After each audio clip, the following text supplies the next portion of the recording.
بسم الله الرحمن الرحيم حسبي الله وكفى سمع الله لمن دعا ليس وراء الله مرمى اللهم وفقنا للهدى واعصمنا من أسباب الجهل وسلمنا من آفات النفوس واجعلنا ممن أقبلت عليهم فأعرضوا أمن سواك وخذ بأيدينا إليك وارحم تضرعنا بين يديك إلهنا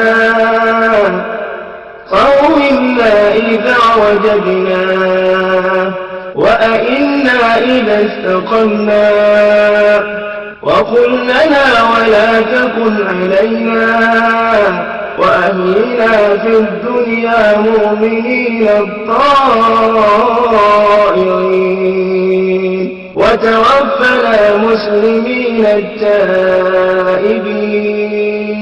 واجعلنا عند السؤال مجيبين.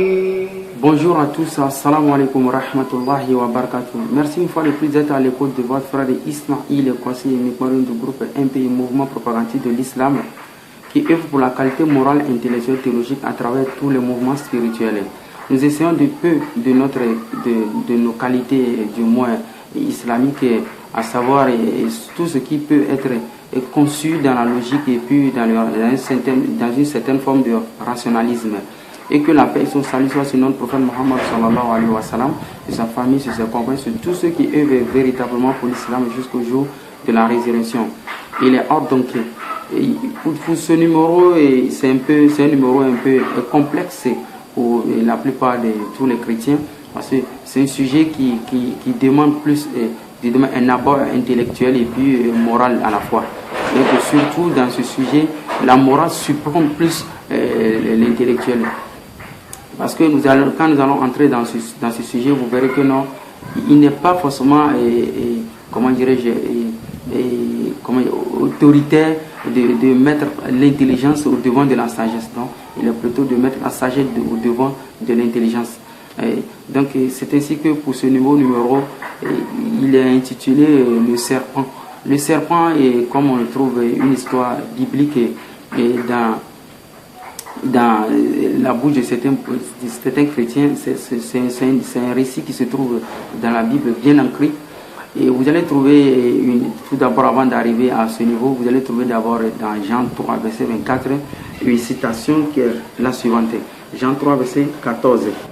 Et comme Moïse éleva le serpent dans le désert, il faut de même que le Fils de l'homme soit élevé afin que quiconque croit en lui ait la vie éternelle. Donc ici, la plupart des chrétiens comprennent comme si c'est Jésus-Christ qui faisait une référence à Moïse, et comme il sera élevé, de même que de la même manière que Moïse avait élevé le serpent de bronze dans le désert. Donc pour trouver cette histoire du serpent de bronze que Moïse aurait fait et puis l'élever tel que le dit le verset, vous allez voir ça dans Nombre 21, verset 1, vous trouverez la suite de l'histoire où, pour résumer, sera un peu à l'extrême, où on nous dit que non, c'est Moïse était avec le peuple, et puis à un moment donné, le peuple murmurait, et puis bon, et du coup, Dieu s'était mis en courroux, et puis il a envoyé des serpents, des reins, et puis ces serpents mordaient ces derniers-là. Donc du coup, que faut-il faire maintenant pour apporter un remède à ces morsures de serpents? Et donc Dieu maintenant va révéler maintenant par la suite de ces morsures de ces serpents à Moïse de faire une statue de bronze et puis la dresser. Donc quiconque était mordu par le serpent, quand il regarde la statue en même temps il est guéri. Donc ça c'est comme si par exemple pour résumer cette fois un peu à une dimension intellectuelle et humaine, parce que nous sommes des humains. Il faut comprendre peut-être comme un sens allégorique. On peut dire que non, vous arrivez chez un docteur et vous dites que non, allez vous asseoir et le regarder et contemplant sa beauté et puis ses qualités, tout, et puis il sera guéri. Mais est-ce que c'est possible? C'est pas possible. Il faut que le docteur fasse des pratiques pour pouvoir vous amener à la guérison. Donc, si Dieu, d'abord, pour résumer l'histoire à l'extrême, si Dieu d'abord avait interdit à Moïse et à Moussa, alayhi salatu wassalam, l'interdiction des statues bien ancrée dans la Bible, donc cette interdiction de la statue, Dieu passera maintenant au-delà de cette interdiction qui a été déjà promulguée, enseignée à la population, de faire encore une nouvelle statue et pour jouer à ce jeu-là.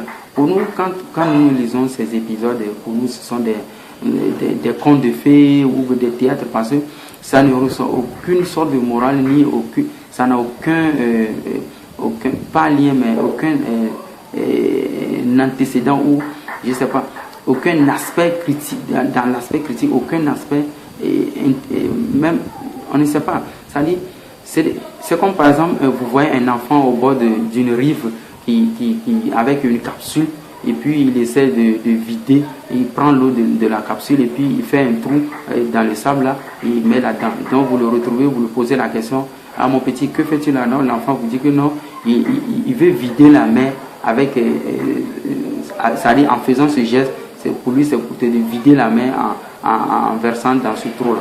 Donc vous allez trouver cet enfant non seulement, comment dire, pas intelligent, mais vous allez trouver ça infantile. Donc ce n'est pas un terme péjoratif, vous allez trouver ça infantile. Parce que c'est une grande personne qui ne pourra pas arriver à faire ce genre de choses. Donc ce que nous voulons expliquer à partir de là, que tout d'abord, si vous expliquez à un être humain que non, Moïse qui fut à cette époque le conducteur des Israélites, où Dieu lui donne des recommandations strictes sur la statue, du coup Dieu même envoie des serpents pour mordre les gens parce qu'ils sont en train de murmurer. Donc par la suite de ces morsures, Dieu va révéler maintenant à Moïse de faire encore une statue qui est en contradiction avec les premières normes de recommandation. Donc ensuite Moïse maintenant fera cette statue-là. Mais qu'est-ce que c'est-à-dire on s'arrête là, qu'est-ce que la population aura demandé à Moïse? La population va se rendre compte que Moïse, il n'est rien qu'un acteur de théâtre. Tu nous interdis la statue, tu en fais. Donc, vous voyez, non, déjà c'est une fausse histoire où se réfère à Jean ici. Donc, Jean, c'est Jean qui parle, les gens pensent que c'est Jésus qui parle, c'est Jean qui parle, Inch'Allah. On est là maintenant pour passer la critique de chaque mot, chaque verset dans la Bible. Donc, si on reprend un peu cette histoire de serpent, en définitive, il faut reconnaître que c'est une histoire qui n'a jamais eu lieu, mais c'est une histoire qui a été inventée par le Nouveau Testament, par les Grecs, pour pouvoir amener une forme de similitude à la façon d'élévation de Jésus-Christ sur la croix. Pour voir, donc quand tu regardes Jésus sur la croix, tu crois en ça et tu as la vie sauvée. Donc au même moment, dans le désert, comme une similitude avec les Israélites, où Moïse aurait fait la statue de serpent, et tu regardes le serpent perché là, en haut là, et puis tu as la vie sauvée. Bon, vous comprenez maintenant, non? Mais il n'y a pas un seul chrétien aujourd'hui qui peut nous dire que non. Ça, c'est pas un enseignement. C'est pas un enseignement. C'est comme un conte de fées qu'on raconte. Donc pour nous ne pouvons pas croire ces genre de choses, parce qu'il ne suffit pas de croire, mais il suffit d'aborder le sujet avec plus de respect et plus de normes moraux. Donc c'est comme ça que nous ne croyons pas ces genres d'histoires. C'est ainsi que si vous allez trouver un peu certaines histoires dans la Bible qui sont racontées, mais faussement racontées, vous allez trouver dans la Bible, on peut vous dire que la 10e plaie dans Exode 11, verset 1, et puis dans Exode 12. Donc là, la Bible parle de 10e plaie. Donc, c'est-à-dire, pour résumer cette histoire, Dieu a envoyé Moïse vers Pharaon et il a donné 10 miracles à Moïse, c'est-à-dire 10 plaies qui devaient se produire chez Pharaon. Or, quand on regarde dans le Coran, c'est 9 miracles. Donc déjà, c'est deux poids opposés. Donc, chez nous les musulmans, ou bien chez nous dans le Coran, Dieu a dit qu'il avait donné 9 miracles à Moïse. Or, dans la Bible, on trouve que, selon la Bible, Dieu a donné 10 miracles à Moïse. Donc, le 10e miracle, c'est ça qui est la 10e plaie. C'est ce qu'on appelle la 10e plaie dans la Bible. Pour résumer cette histoire, déjà, il faut savoir qu'à la base, à ces deux bases, on a un problème, on a un dilemme. Donc, il faut maintenant vérifier, à savoir est-ce la Bible qui a la raison ou est-ce le Coran qui a la raison? C'est-à-dire, selon la Bible, 10 plaies, selon le Coran, 9 plaies. Donc, vous allez voir que dans le Coran, Allah subhanahu wa ta'ala nous dit donc, c'est-à-dire, comme bon, on va évoluer en français, 9 miracles. Bon, si maintenant on veut aborder ces deux récits qui sont du moins contradictoires, 9 et puis 10 contradictoires, on va maintenant passer à la critique textuelle de la Bible et puis du Coran. Donc, déjà dans la Bible, on remarque que non, dans Exode 11, verset 1, nous allons lire ici la partie où vous allez vous imprégner là-dedans un peu. Exode 11, verset 1. Bon, si nous laissons la partie là, nous allons évoluer un peu dans 2 Rois 10 pour vous montrer la réalité de ce serpent-là. Et donc, je disais dans Exode 11, verset 1, où Dieu aurait dit, bon, ici les frères, nous allons le lire ça. Exode 11, verset 4. Moïse dit, voici ce qu'a dit l'Éternel. Vers le milieu de la nuit, je m'avancerai dans l'intérieur de l'Égypte et tous les premiers-nés vont mourir dans le pays d'Égypte, depuis le premier-né du pharaon assis sur son trône jusqu'au premier-né de la servante qui travaille au meule et tous les premiers-nés du bétail. Donc, Exode 11, verset 1, verset 4, là on nous dit que non, vous savez bien, Moïse dit, voici ce qu'a dit l'Éternel. Vers le milieu de la nuit, je m'avancerai, moi-même Dieu, dans l'intérieur de l'Égypte et tous les premiers-nés vont mourir dans le pays d'Égypte. Donc voilà, donc on nous fait savoir que la 10e plaie pour la Bible, c'est que Dieu lui-même va s'avancer dans les temples la nuit et puis tuer tous les premiers-nés. Imaginez, on ne parle de quel Dieu? Je vous ai bien souligné que le Coran ne parle pas de la 10e plaie, le Coran parle de la 9 plaies, 9 miracles. Si c'est Aya, donc c'est 9 miracles. Donc, nous parle Allah subhanahu wa ta'ala. Donc, déjà, nous, on ne peut pas croire à ces gens d'histoire-là, où Dieu passe à l'intérieur des maisons et il va décapiter tous les premiers-nés, les enfants. Ça ne nous étonne pas quand on voit dans 1 Samuel 15, verset 3, où Dieu ordonne, selon la Bible, de tuer les enfants. Dans Ézéchiel 9, verset 6, de tuer toujours les mêmes enfants. Dans Nombre 31, verset, je crois, 6 à 7, Dieu ordonne toujours de tuer les enfants. Donc, nous, dans le Coran, Dieu nous demande de ne pas tuer les enfants par peur de pauvreté. Donc, on trouve des contradictions comme ça dans la Bible et puis dans le Coran sur les mêmes aspects.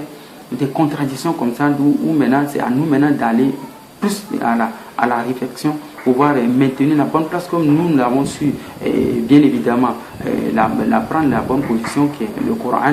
Donc, si vous trouvez ici maintenant, l'histoire de ce serpent, c'est quelque chose qui n'a rien de respectueux. Donc, vous comprenez, ça n'a rien de respectueux. Dieu interdit la statue. Après, Dieu recommande encore la statue comme un moyen de remède à la même population. Donc, c'est une ineptie. Donc, nous allons suivre ce serpent. Où est-ce que ce serpent, tel que, bon, il faut bien comprendre cette partie que nous avons développée, à savoir que c'est ce serpent maintenant qui est le symbolisme de Jésus-Christ maintenant sur la croix, comme le serpent c'était sur la croix. Donc aujourd'hui, quand tu regardes Jésus-Christ sur la croix, tu as la vie sauve et puis tu iras au paradis. Dans le temps, quand on regarde ce serpent perché sur la stèle, perché, quand on regarde ce serpent, on a la vie sauve. Donc ça vous dit que nous, ce sont des inventions purement humaines. Pour avoir la vie éternelle, Jésus-Christ a été bien clair avec le jeune homme riche dans Matthieu 19, 15. Si j'ai la bonne mémoire, à savoir le jeune homme était venu lui demander que ferais-je pour avoir la vie éternelle? Voilà, comment aurais-je la vie éternelle? La vie éternelle, non, Jésus-Christ lui a dit d'aller suivre les commandements. Et vous connaissez l'histoire. À la suite de cela, Jésus lui a dit d'aller vendre tous ses biens et puis faire aumône avec. C'est comme cela, c'est normal dans le Coran, parce que quand Jésus-Christ allait il parle dans le Coran, il dit quoi? Donc Jésus dans le Coran il dit Dieu m'a ordonné de faire la salat et puis la zakat et l'aumône tant qu'il sera vivant. Quand on dit la salat en islam, c'est pas seulement la prière comme ça, non. La salat c'est la recommandation cosmique et intégrale envers Dieu. Donc quand on parle de zakat, c'est ce qui va au bénéfice des autres créatures de Dieu. C'est-à-dire ce sont ces deux, comment dire, nous servons ces deux choses, c'est-à-dire tu sers ton Dieu et puis tu sers ton prochain. C'est ce qu'on appelle as-salat et puis az-zakat, en définition un peu plus large.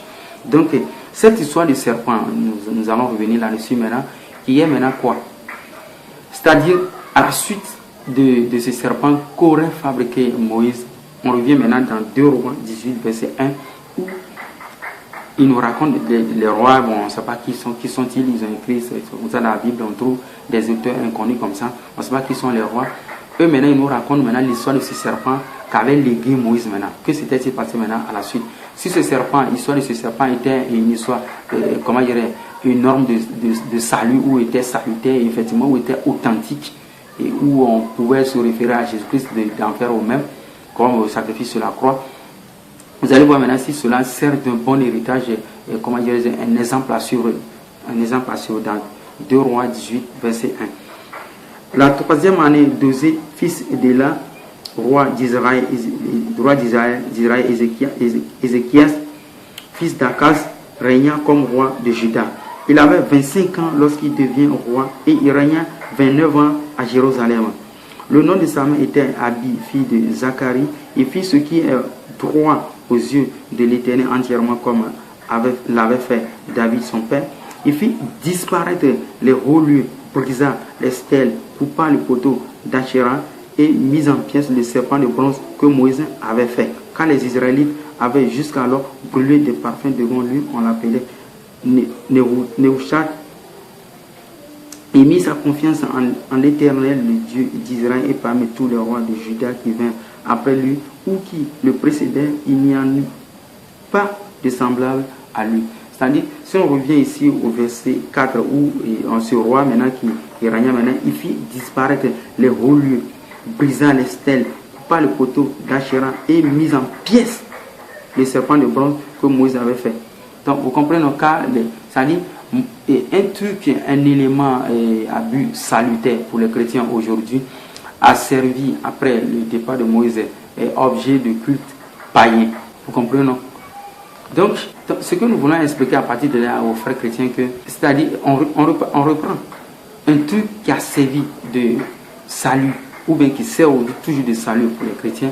Cet élément, entre guillemets, le serpent de bronze et la stèle, maintenant a été brisé au temps d'un roi pieux. Vous comprenez? Donc, ça prouve l'histoire qui n'a. C'est des choses qui n'ont jamais existé. C'est des choses qui n'ont pas de bout. Vous comprenez? Qui ont une base foireuse. Vous comprenez? Donc, quelqu'un qui sert à des gens précédemment suivis par les chrétiens aujourd'hui, qui est devenu un objet de culte païen, qui a servi aux païens. Non. Donc c'est ce où nous allons vous quitter, Inch'Allah, c'est pour vous amener plus à des réflexions, à ce qu'on vous enseigne, à des fausses doctrines et réprouvées, dont Jésus-Christ stigmatisait à l'époque dans Matthieu 15, 7 jusqu'en allant comme ça. Vous allez lire la partie où Jésus-Christ stigmatisait toutes ces choses-là. Donc, il n'est pas, comment dirais-je, du point de vue moral et ordonné à un humain de dire des choses contre Dieu comment dirais-je, faussement. Donc, comprenons. Donc, pour avoir la vie éternelle, c'est de suivre les commandements divins et c'est tout. Vous aurez la vie éternelle. Donc, sur ce, nous allons vous faire plus de sujets là-dessus. Et nous allons amener les frères graduellement à comprendre que non, la Bible et puis l'histoire de la rédemption n'est autre chose qu'une doctrine païenne inventée par les païens de l'époque. Sur ce, nous allons nous quitter. Bonne suite à l'écoute. Assalamu alaikum wa rahmatullahi wa barakatuh. Abonnez-vous à la chaîne de votre frère Ismaïl Kossi pour avoir plus de numéros, plus d'explications, plus de lucidité à ce que peuvent penser les cœurs. Assalamu alaikum. أولئك لهم أجرهم عند ربهم إن الله سريع الحساب يا أيها الذين آمنوا اصبروا وصابروا ورابطوا واتقوا الله لعلكم تفلحون